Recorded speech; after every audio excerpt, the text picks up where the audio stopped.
Sejak Senin tadi 22 Februari harga gula kemasan di retail itu naik, khususnya di Diamond ini ya, sejak Senin. Jadi harga sebelumnya itu 12.500, sekarang naik jadi 13.500. Tapi kabar baiknya, walaupun harga naik, pembelian tidak dibatasi, karena sebelumnya saat harga 12.500 pembelian itu dibatasi maksimal 2 kilo per konsumen. Tapi saat ini tidak dibatasi karena memang suplai gula sudah lancar.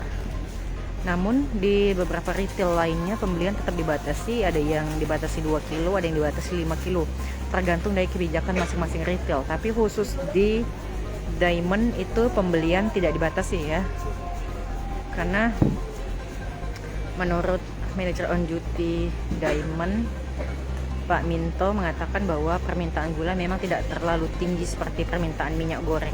Ini di supermarket Diamond, Veteran, Soma, di kompleks sosial market ya. Jadi harga gula ini sebenarnya sudah lama naik di pasar tradisional, gula curah ataupun juga gula yang premium sudah lama naik. Tapi di retail ini baru hari Senin tadi naik harganya, dari sebelumnya 12.500 jadi 13.500. Jangan lupa subscribe, share, komen, dan like ya.